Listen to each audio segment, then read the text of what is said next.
thank you very much for being with us today.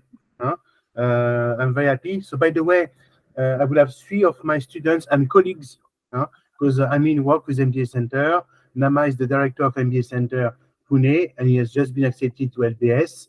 And Aryan is already at ESSEC MIF. Okay.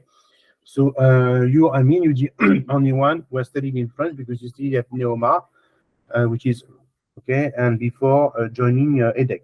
Yeah, that's true. Basically, Nama, if you can make it work, it would be nice. Okay. Now, Nama, can you please tell us about so congratulations for LBS. Can you please tell us about your background? What is your background, Nama? Yeah, Hello? sure. Yeah, sure. I believe you can see me now. Firstly, Yeah. thank you so much, Dr. Hubert, for having me here.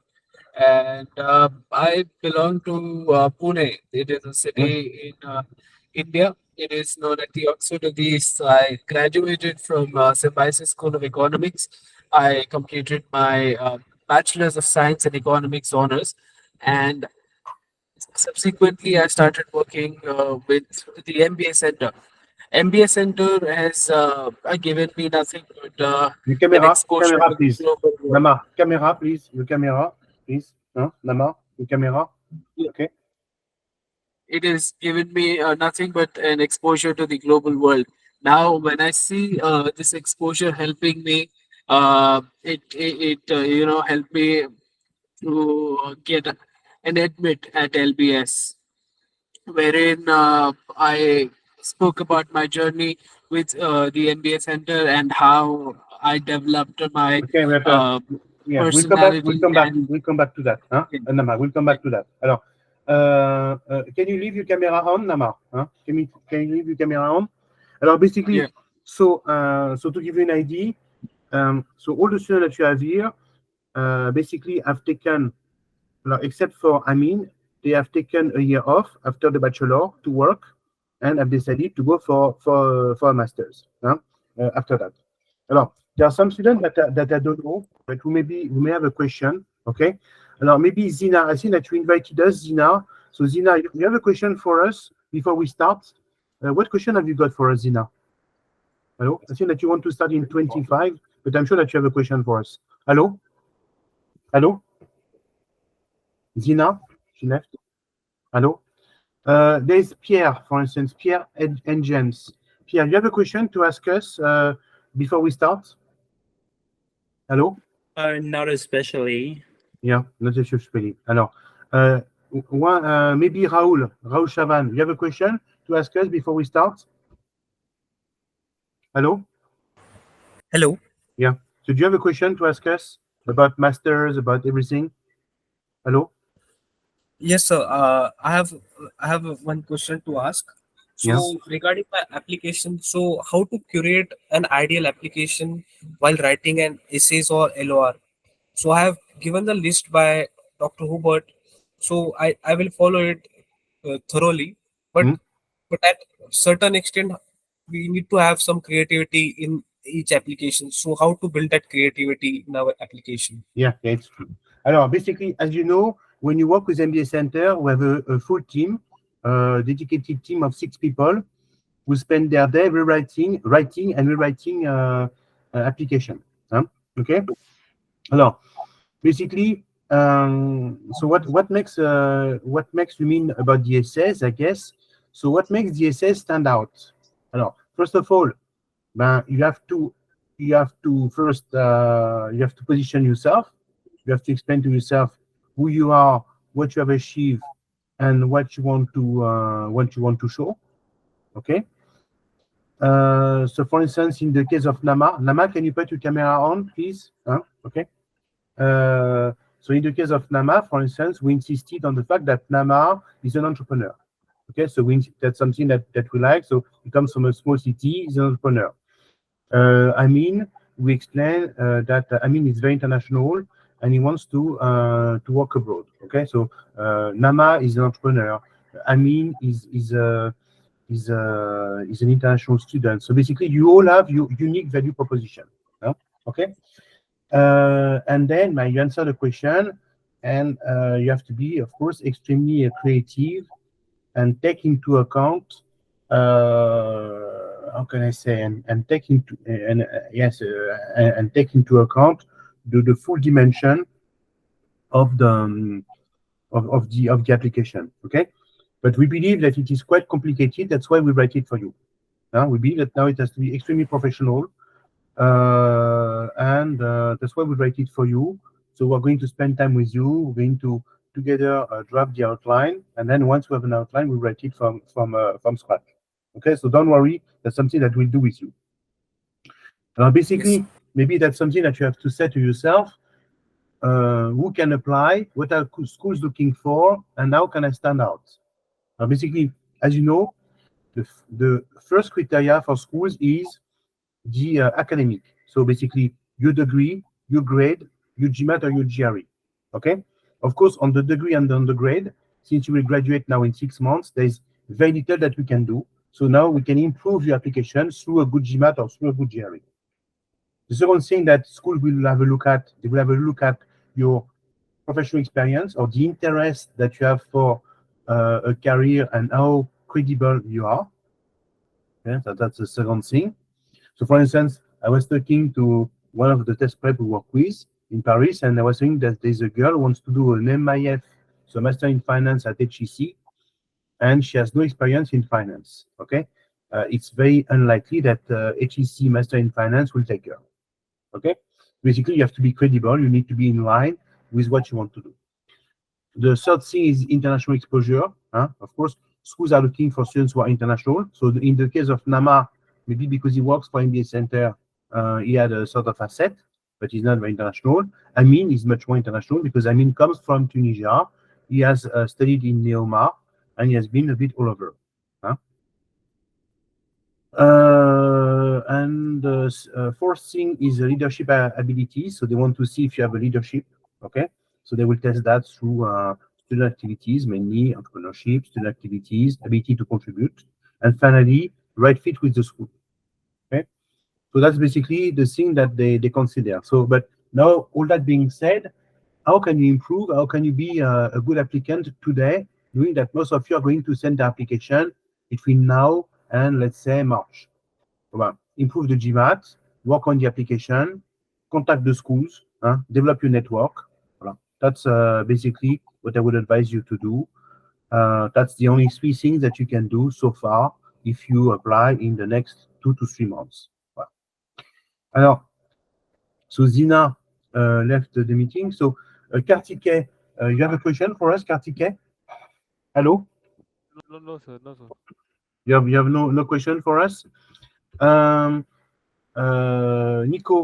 Nico, so you are a student of MBA Center. You come from Switzerland. Do you have a question for us, Nico?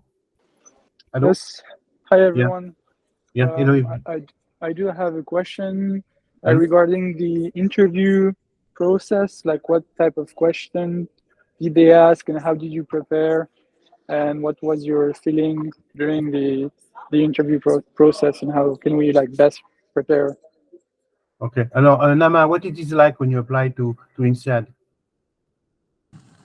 Okay, so basically, INSEAD is a very competitive school.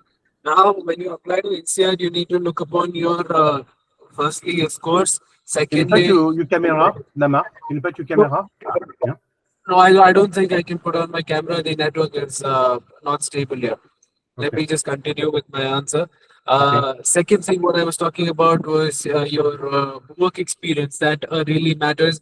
And third, your how do you articulate your work experience in your applications. So I think Dr. Hubert did it really well for me. And that is the key point. Your articulation means a lot to apply it at INSEAD. Okay, so in your case, it was, for instance, London Business School. So basically, what I want to say with you is that regarding the interview, so the interview is the last phase, okay? So the interview is the last phase of the application. So if you have an interview, you have between 30 to 50, between 70 to 50% of chance of getting in. Okay, it's true that at the MBA Center, For instance, to give you an idea, I had 25 students who had an interview with London Business School after round 1, and the 25 got in, okay, which is very rare, but that's a process that we master pretty well. Okay, Nama. Now, basically, the interview is roughly, it's not a technical interview, okay? So when you apply, for instance, I don't know, to most of the schools, the interview is not technical, it's about your motivation, okay? Some schools, like LBS, INSEAD, I don't know, Duke, I don't know, Ezade, Bocconi, you'll have an interview with an alumni or an alumna, okay? And some schools, especially in France, you have interviews with admission officers, okay? Whether you apply for the MIM or the Master of Science, okay? So that's basically the difference between the two, yeah? What else can I say regarding interview? So the interview will be technical, and of course, it will be even more technical if you apply for masters in data science. Okay, I'm sure that you have heard data science, business analytics. I'm sure that you have heard about this masters, or a master in finance. Okay, now even if you have an interview at HEC for the MIM, okay, or ESSEC for the MIM, the interview will be not technical; it will be motivation based. So basically, I would say in most cases, the interview is about your motivation. So it's a restatement of the application. You'll have roughly the same questions, but of course in a different format. And if you apply for more technical programs, data science, finance, especially in France, the interview will be with the jury, and then they will test your knowledge. Okay, so basically neither Amine nor Nama had their knowledge tested. Okay, so you, for instance, Nico, you're applying for a master in finance. Yes, if you have an interview at HEC, you have an interview with the director of the master in finance program, and the interview will be very technical. Well, that's it. If they will challenge you until you cannot answer. But it's not a big issue. Okay. So that's for the thing. So why did you decide to study at London Business School, Nama? Why London Business School? Why not HEC? Why not I don't know? Why not a school in India, ISB? Why so? Amber as a question. So Amber, what is your question, Amber? Hello, Amber, you have a question? Hello, Amber VLG as a question. Amber, you have a question for us? Hello, I share the question. Alors, why have you decided to apply to London Business School, Lama? Tell me. Yeah, London Business School because of its community. Now, it gives me an exposure while I joined the London Business School. It will give me an exposure to a global community of people coming in from over 40 to 50 countries at the same time. Secondly, the alumni base there is supported, by the career cell. Even before joining the London Business School, I will be connected to the career cell of that school, and which will help you, further grow in my career. So these are the two major, highlights that uh, promoted my aim at London Business School, or they basically were my key highlights while I was applying to them. So I just applied to two schools, as you know, Dr. Yu, but I applied to HEC and London Business School, got it both. But London Business School being also the epicenter of finance. So it is connecting the finance to the European nations. London is a very strategic city for that. Okay. That was my last highlight. Okay, so I would say that Nama is true. You go for a school, you go to a school for its network and for its ability to help you complete or reach your career goals. Okay, so I would say that if you want to work in finance, you're going to, and you want to be in London, but you're going to choose a school in London more than a school in. So I don't know, if you want to work in finance, you're going to study where? In Paris, because the French school like EDHEC or ESSEC, ESCP, HEC are very well recognized in this field, or UK school. So mainly our students who apply for UK schools and want to work in finance, they apply to LBS, LSE, Imperial, Oxford and Cambridge, because Oxford and Cambridge also have masters in finance. It's not called an MIF, but it's a master in finance. Okay, you apply for a school more for the network and the ability of the school to help you reach your career goals in the country where you have an objective than for the teachers. I'm sure that Nama, if you're asking for the name of the teachers who work at LBS, he cannot tell you. Okay, but if you're asking for the companies that recruit at LBS, he knows them. He knows them all. Okay, that's basically what you can hear. Alors, Ambre, you have a question for us? Can you hear me? Yeah, I can hear you. Ambre. Yeah, go ahead. Do you advise us to take and then it's a gap year between No. bachelor and master, or is it better just to continue? Yeah. Ambre, I'm going to reply to you. No, not at all. And I have experience in that. And by the way, we have an experience. He's not there yet, no, because if he were there, he would not be happy to hear that. But we have an experience with the person who will come later on. When you apply on your one, okay, you got accepted to all the school you apply to: HEC, ESSEC, ESCP, INSEAD, LBS, all the school you apply to, he got in. Okay. Then he was doing the COVID, and he decided to postpone by a year. And after a year, he only got ESSEC. Okay. So it tells everything. Okay, we have a real life example of how it works. But basically, why? Now, you have to understand that the schools who have MIM programs, they're looking for people who are fresh after the bachelor. Okay, so they want people right after the bachelor. Okay, that's the first thing to do. Second of all, if you apply in 1 or 2 years, you're going to compete against the people who have decided to do a gap year and against senior bachelor applicants. Okay, so you're going to compete against two populations. Okay, people like you and the students who are going to complete the application. So it makes the competition difficult. So apply right after the bachelor. Now, going to tell me, I have counter examples. I have, for instance, a girl last year was from École Hôtelière de Lausanne, so EHL. We didn't get any school. Okay, after EHL, then she worked for a year and she got ESSEC. But you have to understand that when she was at EHL, she did not prepare the GMAT. So she applied to only one school, ESCP, because ESCP MIM does not require the GMAT. Okay, she did not get in because EHL, which is a school of hotel management, that's what they're looking for. Well, it's a good school, but nothing. And then, of course, she got experience in Chanel. She got a GMAT of 650, then it helped. Okay, so we say that the best thing to do is to be ready for March, April maximum. Apply now. Okay. Now, of course, if you're not ready, if you have no GMAT and you have to apply to with a very low profile, with a very low application, yes, wait a bit. I think I'm going to apply next year because I'm in my 3rd year and I have to do a last one next year, so it's for next. Okay. So basically, you can apply. So but it's good to apply right after the bachelor. Of course, now you have to know what you're going to do. You have to be prepared for that. Okay. Yeah. So for instance, what I would do if I were you, I would say, look, I'm going to start prepare the GMAT or the GRE now. Okay. I'm going to complete an internship in a good company. Okay. And then I will send my application in October, November of next year. Well, that's the best thing to do. Okay. And you know, yes, you have to send 1 year before. So that would be perfect. That would be a perfect approach. We have many students, for instance, in India, who even join us just after joining their school. So you have to see that in India, bachelors are 3-year-long bachelors. So they join us because they prepare their profile, they improve their profile.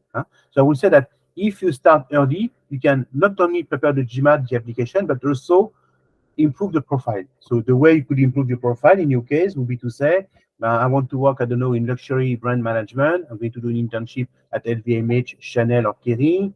I want to work in finance. So I will work either in audit or in investment banking, etc. So basically, it's good because you have time to improve the profile. Okay, so I'm going to become a treasurer of a student organization. I'm going to have the best possible GMAT or GRE. I'm going to have an internship in a very reputable organization, and so on and so forth. And last question, thank you. Which school do you think is the best for finance in France or in Europe? Basically, the School for Finance, so MBA Center has about 1,000 students between Europe and India. So where do we send our students? Okay, for France, HEC, ESSEC, LBS. Okay, UK, HEC, ESSEC, ESCP, UK, LBS, LSC, Imperial, Oxford, Cambridge. Okay. The rest of Europe, so IE has a good master in finance. Bocconi, why not? And there's also St. Gallen. St. Gallen has a master in bank and finance, why not? Okay. And then we tend to send more and more people to the US. Okay. So when we send them to the US for master in finance, we send them to Columbia. Columbia has a master in financial economics. NYU has a master in quantitative finance, but it's not really quantitative. Okay. MIT has a master in finance, and Yale. Now, Yale is called a master in asset management, but in reality, it's a master in finance. Wow. That's where we send our people. Okay. Now, our students, they want to work in what we call bulge bracket banks. So I'm sure that you know what it is. So the Goldman Sachs, the JP Morgan, etc. So they are pretty picky. Okay. So what you have to do, you have to work you have to apply in cities or countries where there is recruitment. Okay. You have to see that, for instance, if you study at IE doesn't have in Spain, there is no recruitment center for school. So if you're going to meet Goldman Sachs Spain, they are not really specialized in recruitment and they don't recruit many. Okay. Whereas if you, for instance, in the UK, you have a department whose full-time job is to recruit people. So it's a different story. Yeah? That's why a study in New York, Boston, study in Paris, or study in London and surroundings. That's my thing. Okay. And now, if you want to work, of course, but you have to have internships in finance. Huh? I have an interview of a girl, Charlotte. So Charlotte, she wants to do HEC MIF. She has not taken the GMAT yet, and she has worked in a media company and luxury brand company. Okay, how do you want to get a HEC Master in Finance? Impossible. Okay, even with the GMAT 750. Okay, so basically that's what I have. Do you have any other question? As one of you a question? So Kartike, you have a question, Kartike, or not? Kartike. Merci. Hello? Yeah, thank you very much, Omar. No, Kartike, you have a question? Now, basically, now all that being said, the process after that is the application. Okay, I see many people coming to this event. It's a good thing, but what will you do? How will you apply? Okay. Alors, the application process, it's a process. So Nama, can you explain how the application process works? What it is to apply to, for instance, HEC? What is it to apply to HEC? Tell me. What does it require? Hello? Yeah, sure. So basically, what all you need is your SOP, your statement of purpose, wherein you first decide what all you should put in the application. So through that you make your essays. So essays are there, your mini essays are there, your letter of references are there.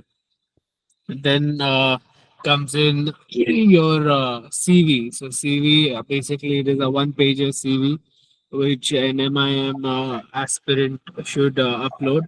And yes, of course, your grade sheets of your college, your school, and last but not the least, your test scores. So these are the important things which are included in the application. Alors, you see Ambre, or you see Pierre, because Nico, they know about all that. So the most important thing to start with is the GMAT or the GRE.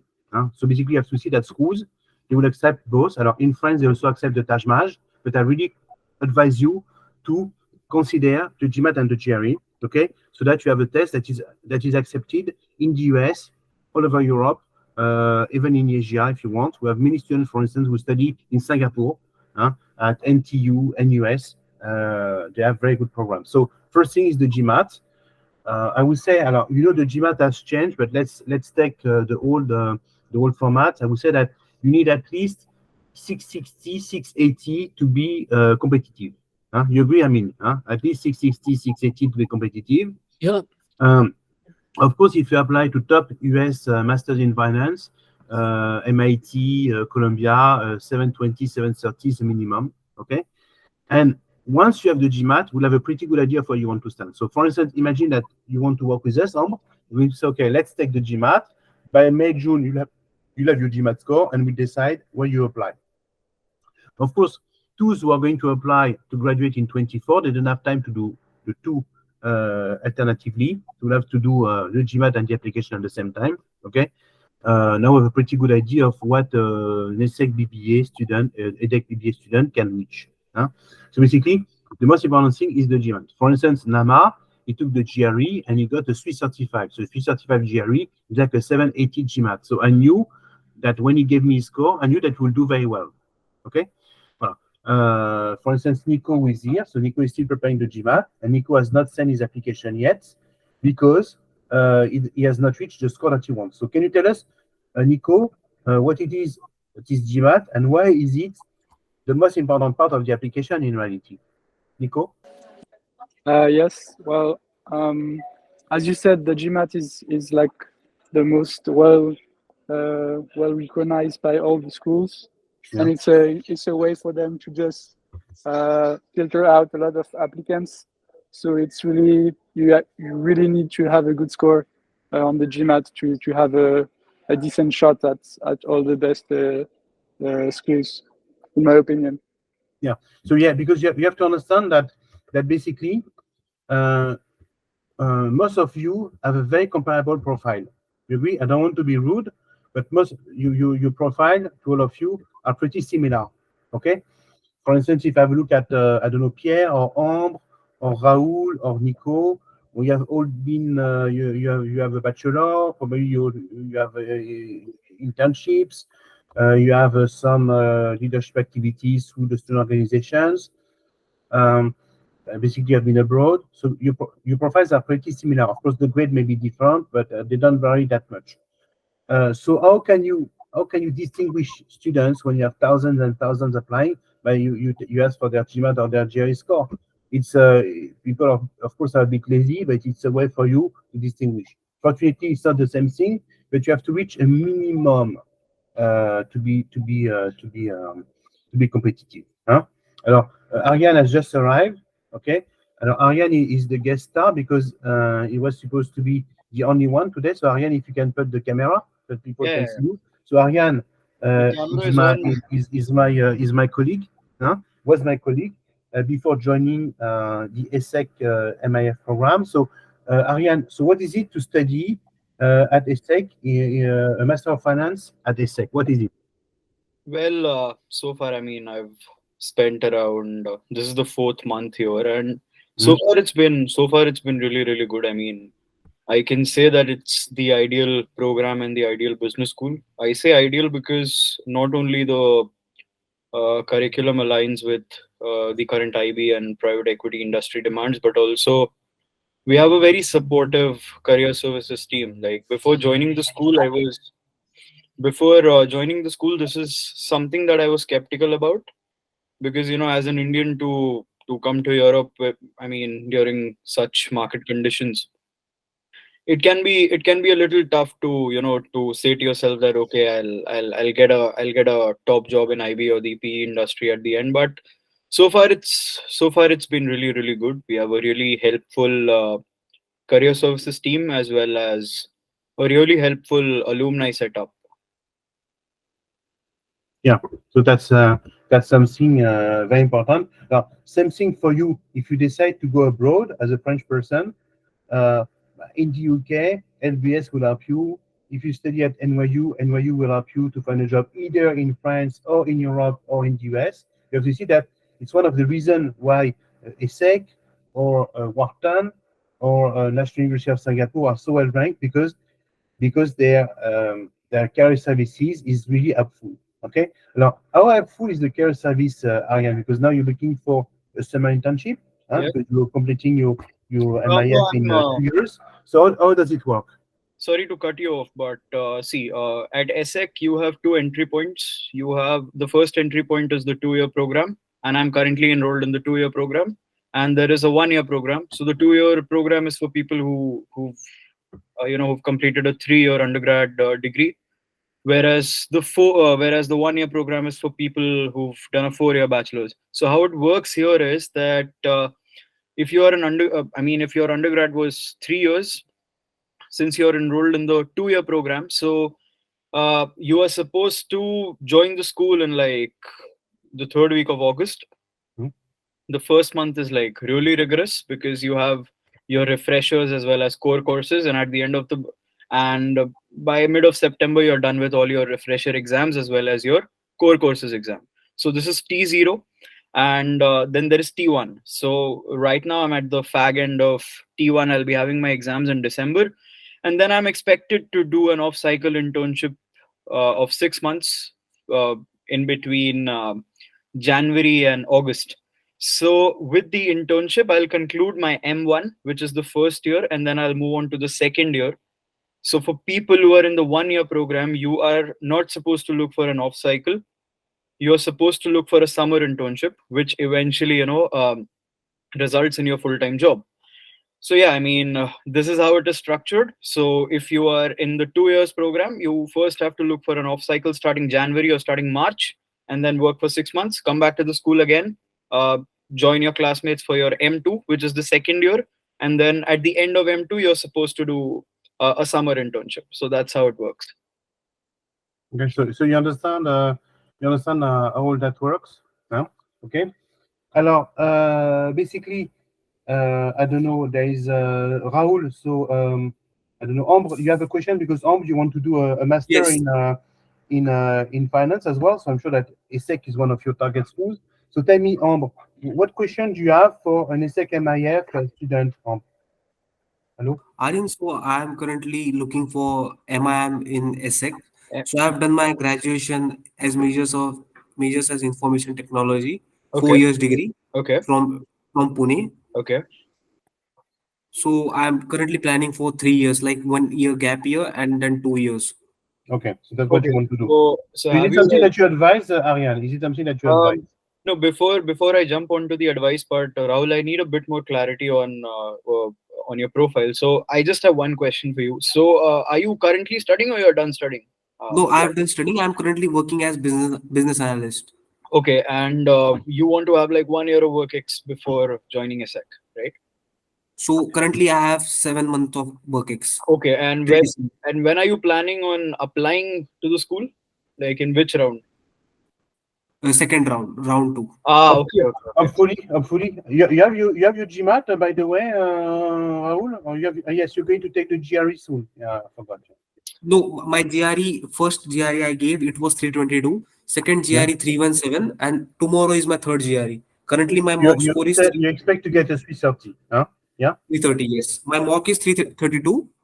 Let's see tomorrow. So Rahul, one more question. So when you took your first and second attempt of the GRE exam, was it based on the old GRE pattern, or was it based on the new GRE pattern?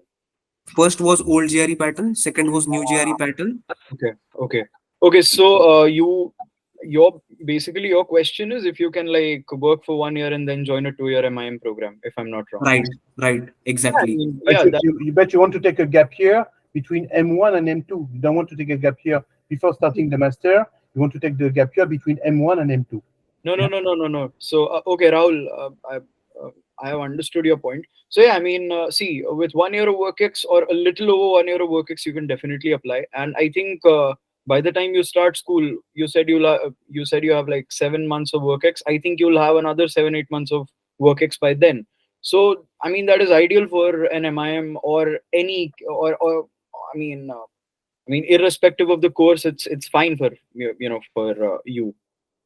to apply. Right. And how is the exposure in ESSEC? Because it is always compared with HEC Paris. I think the comparison's definitely there, because obviously HEC, ESSEC, and INSEAD are considered to be the top 3 business schools here in France. But honestly speaking, I mean, even if you talk to an HEC guy, or like let's say if you're talking to an HEC guy and an ESSEC guy at the same point of time, and if you talk about job prospects, they'll have the same things to say. If you talk about job salaries, they'll have the same things to say. So I mean, there is no comparison as such. Yes, HEC does have an edge over majority of the business schools globally, not just in France. So that is something we shouldn't be ignoring. But yeah, I mean, any school, I mean, any top school will fetch you the same salary. What you should be focused on is, you should be looking at your career goals and whether students from your target school have secured roles in that domain or not. Got it. Yeah. But anyway, yes, they're pretty comparable. So it's the same difference as between the Barça and the Real, if you know football. Yeah. But then Rahul, fans. If you're looking for MIM, I think ESSEC still has the upper hand because of the apprenticeship that ESSEC has to offer. So how the apprenticeship system? Basically, I'm going to write an article about apprenticeship this week. Can you explain how it works? Yeah. So basically, it's not the only one, but it's a pioneer in this field. Yeah. Okay? Yeah. How does it work? So Rahul, what happens is that let's say BNP comes to campus, or BNP opens its apprenticeship program, and you apply, right? So, and a lot of companies do this. As far as I know here, I have friends in the MIM program, a lot of them. So some of them have applied to AXA, some of them to BNP, some of them to Society Generale. So these are the three top employers when it comes to finance apprenticeships. And then obviously we have consulting, marketing, human resource. So how it works is that if you do manage to get an apprenticeship, which is very easy to get as compared to an internship, right? So how it works is that you will have a total salary component, let's say 4,500 euros a month, right? Out of that, you will cash in hand, you will get is around maximum 1,800 to 2,000 maximum. The range is from 1,400 to 2,000. So that is what you take home, and the remaining money. So basically, what the company does is that it pays your tuition fee, right?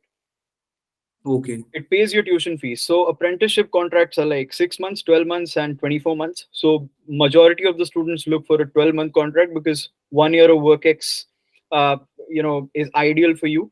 In between the course, and it also allows you to get back 50% of your fees. Then there are a lot of people who take the 2-year apprenticeship program. They get all the money back. So basically you study for free, right? And 24 months apprenticeship is something that only ESSEC has on offer. Basically you can do a gap year. For instance, my son, for instance, was at ESCP. He did a gap year between year 2 and year 3, so M1 and M2. Okay, but of course, ESSEC has a unique edge in that they have a 2-year apprenticeship program, meaning that you're going to be paid during your studies. Okay, of course, it's very difficult to do so, because usually the apprenticeship at ESSEC, it's what you work from Mondays to Thursdays. Yeah. You have class Fridays and Saturdays, but so the apprenticeship program is also structured in different ways, and you can basically structure it by yourself. Obviously your employer has to agree on that structure, and also the school. So there are many people who do like 3 days of office and 3 days of classes. There are people who do 3 months of classes and 3 months of office only. There are people who do 6 months of office and 6 months of classes directly, and then there are people who take the entire 1 year off. Got it. Understood. Yeah. So then when they come back to campus, they are called M3s. Okay. So that's technically the 3rd year at school. Because even when you're working, like let's say for 1 year or 2 years, the school doesn't consider, you're still considered as a part of the school. Yeah. Yeah. So that's something to do. Of course, you cannot enjoy your student life in the same way, but you imagine that companies love people who have gone through the apprenticeship program, because it shows that you're very, very devoted, strong-willed. Now there are some people that we have not heard. So there is, by the way, Amine is an EDHEC graduate. Basically, yes, some left. Nico, you have a question to ask to Aryan, because yourself you want to apply to ESSEC MIF. What questions have you got for Aryan? Yes, maybe can he talk about like why what's the culture like in ESSEC, and maybe how is it different from other schools? Yeah. Go ahead. Yeah. Okay, yeah. So talking about culture, like Nico, before that, I want to know: are you looking for a 1-year MIF at ESSEC or 2 years at ESSEC? I guess 2 year. Yeah. Okay. Yeah. So basically, like I mentioned before, T0 is going to be like really, really, really tough because we had like 5 refreshers and 2 core subjects. So at the mid-September, we had like 7 exams and a couple of submissions. So, and in between and in between all of this, we also had to focus on our off-cycle internship applications. So that can be really daunting. T0 to T1 can be really daunting, but the moment T0 gets over for you, it's fun. Like we had a couple of boat parties in Paris, and then there was a trip to Rouen. So it's good. I mean, and we have a bar in campus. We have a proper bar and sort of a club on campus. So generally, what we do is after classes or after exams, like not every day, but yeah, after some difficult exam, maybe the entire class gets together, the M2s, like the current M2s and the new M2s, all of them join and we have a small get together. Then we also had breakfasts. Then we've also had breakfast sessions with alumni. So you'll not feel bored. That's what I can say.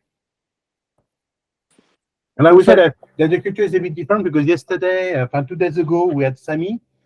So of course, the difference probably between ESSEC and HEC is that ESSEC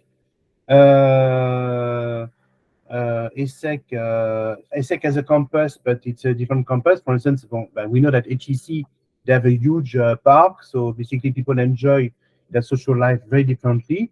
But at the same time, ESSEC is in a city, it's in Cergy. So yes, each school has its own thing. If you're at LBS, you will enjoy your life mainly in London because the campus is very small.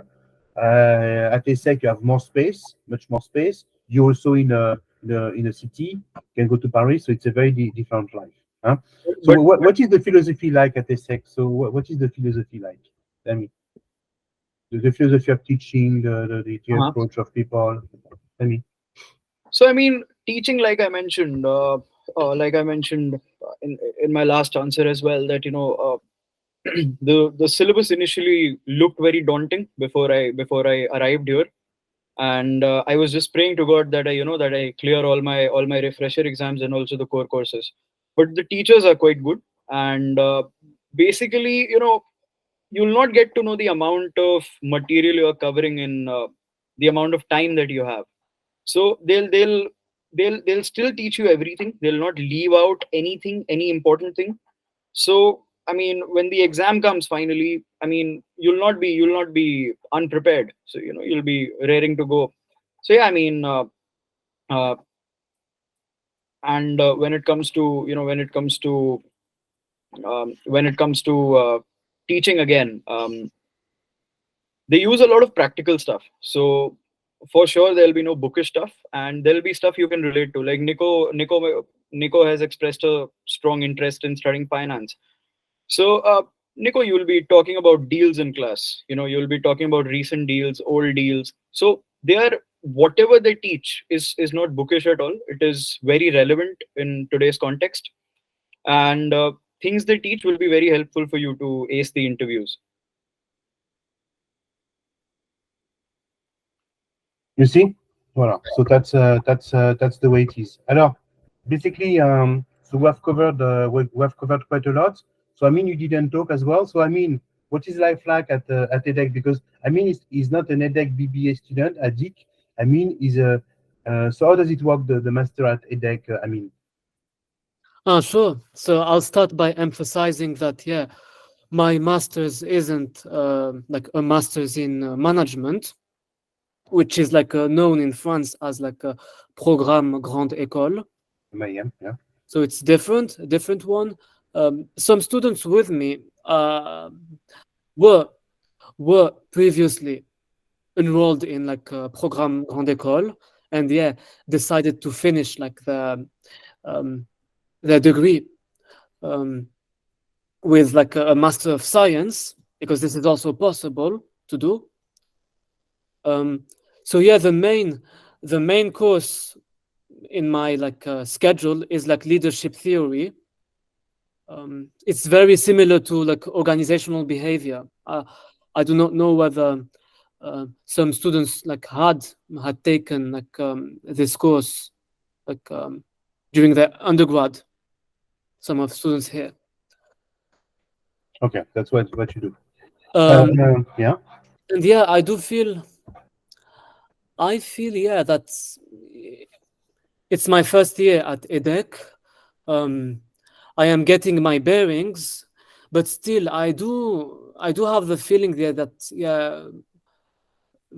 most students around me are rather privileged, and it's not I do not have the feeling that it's super inclusive. There are many clans, if I could say so, clans. Okay. Within different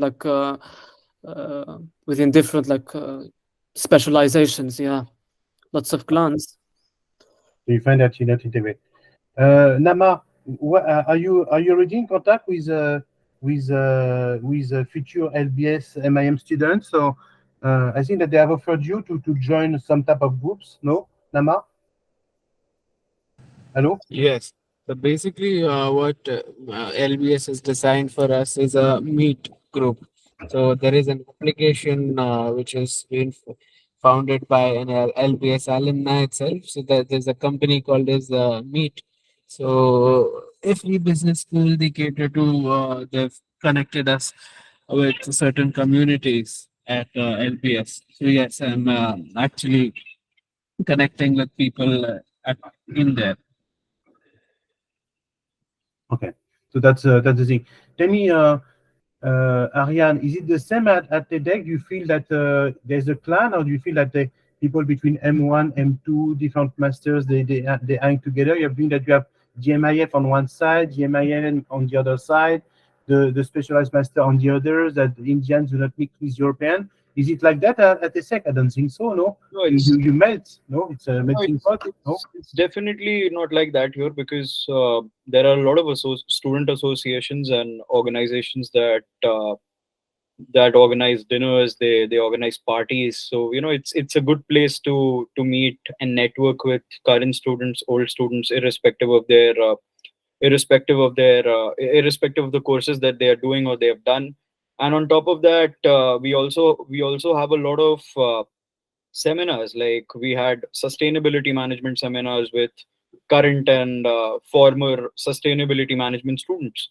We had the diversity seminar in which all the students from the school participated, and I was meeting my teammates for the very first. I mean, the people I met them for the very first time in my life, because when when we got to know about the seminar, we were like, okay, we are going to be like in teams of 4-5 from the same class, but it was very different. So I mean, they do promote collaborative learning by doing such things, and it's a great place to exchange your ideas, and it's just a great learning curve with the amount of seminars, sessions, and all the dinners and parties that these people organize. You get to know people like I have met a lot of alumni members, current M2 students, students from the MIM course, students from the hospitality management course, students from the SMIB masters. So it does help you a lot to build your network. And the couple of internship interviews that I've had till now, I mean, it's through this network that I've been able to build through these parties and dinners and all the seminars that we keep having. So when will your internship be, Aryan? When will you have your internship? I have not like finalized it by now, but yeah, most probably it should be starting in March. Yeah, So March to what? To August? Yeah, from March to August, and it's gonna be in Luxembourg. Luxembourg. Okay, so it's a good thing. So you'll be in Luxembourg for 6 months, and then you come back. Yeah, for my and then you have what? You have another internship after that? How does it work? No. After that, I'll have to join the school again for my second year of studies, and then at the end of the second year, I'm expected to do a summer internship. Yeah. Unless you get an offer in Luxembourg. Yeah, I mean, if you go again in the I mean, if you get the same offer, you go to the same company. I mean, if you get a PPO, you still have to do the internship before like getting enrolled as a full-time client or analyst. So yeah, that's how it works. And majority of the people, the people who were M1 last year in finance, most of them after their off cycles, they got their placement offers from the same company. So they are going to do their summers again in those companies, and then eventually they end up joining the company. You will enjoy Luxembourg. It's a nice place to be, and especially in the summer. So from March, April, maybe a bit difficult, but May, June, July, it's a nice place to be. A very healthy life. Yeah, I'm hoping it's good. I've been hearing good things about Luxembourg. Yeah, of course. You have to go visit maybe before, but you will love it. Last question, Raoul. So Raoul is my student. Okay. We're currently working on the letters of recommendation, and he has his GRE tomorrow, so he has to go to bed very soon. So Raoul, what questions have you got for us, Raoul? So, Aryan, I have one more question for you. Yeah, like, sure. I don't have an international work experience, so how to manage that? Like for ESSEC as well as INSEAD, for ESCP. So all these schools have like international work experience column, and we need to write something about it. See, I mean, I just have to admit that I was very lucky that I started working at MBA Center after my undergrad at Xavier's in Mumbai. So yeah, I mean, if you don't have international work experience, the best thing that you could do is you still have time before you submit your applications for round 2. The best thing that you could do is you can take courses that are available on Coursera, and you can take part in online MUNs. There is a platform. I'll share it with Nama. He'll share it with you. So Okay. yeah, the platform offers like international remote MUNs. So you can and it's free. I mean, so you can take part in one of those MUNs, and in the international experience column, that is what you can write. Because even the recruiting committee, even the admission committee understands that it's difficult for an Indian or any student in general to have international work experience at such an early stage of their career. So these are two things that you can do to show your interest, and courses will help you a lot. If not the MUNs, if you're like not very comfortable, I think you can take up a couple of courses. And the courses should be based on your future career goals, like the career goals that you've written about in your essays.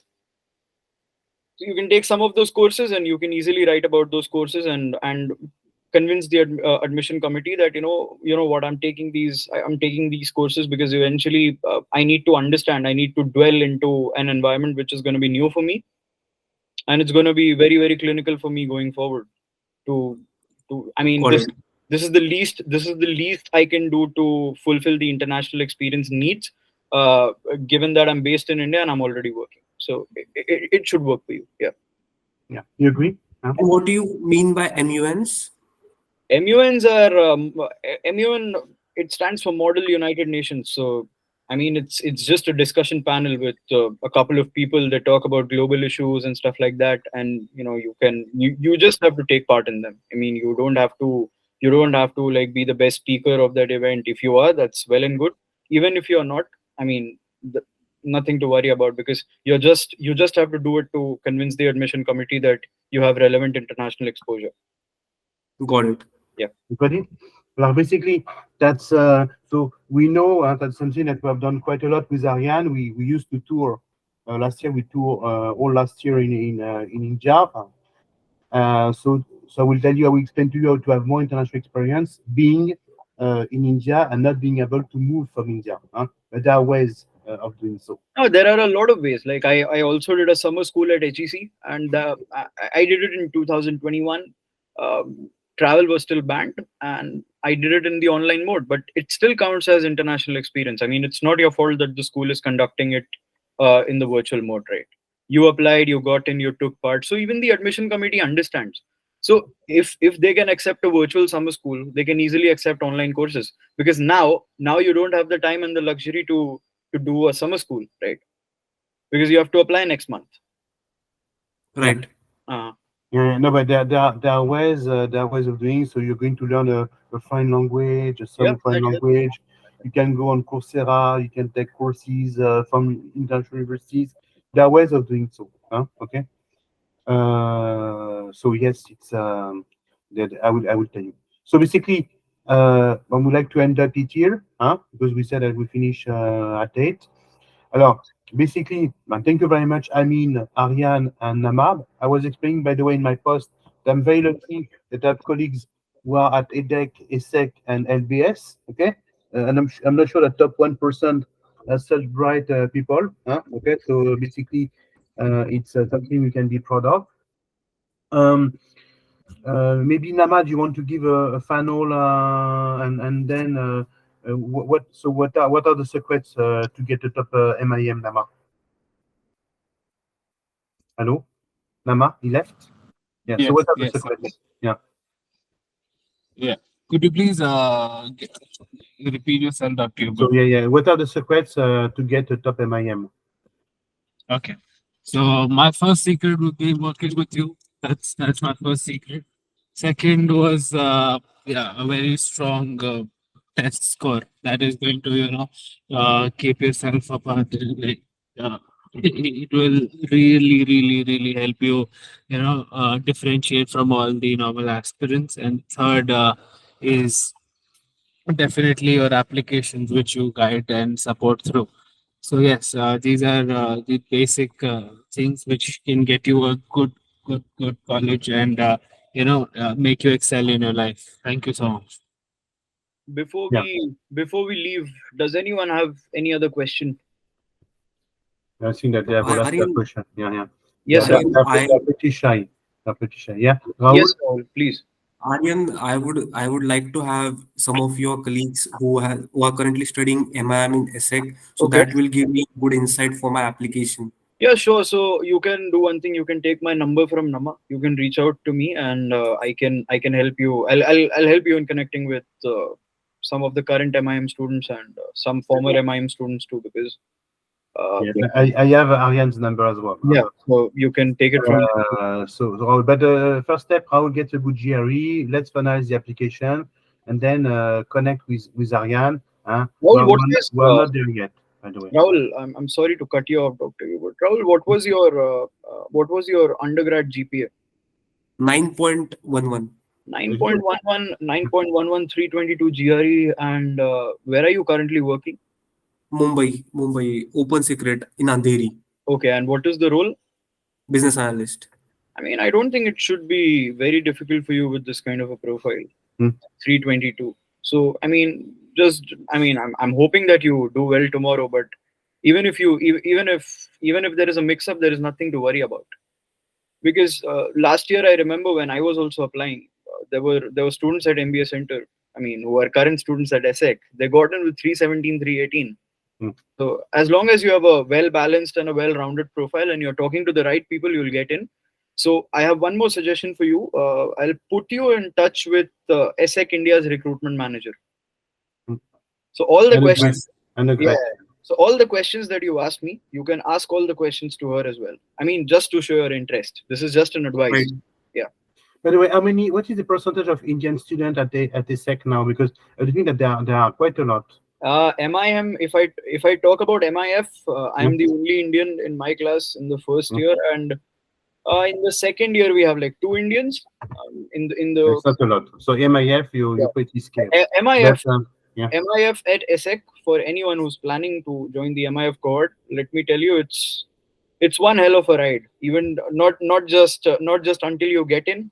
I mean, it gets difficult the moment you step in. Right, even more difficult than the application phase.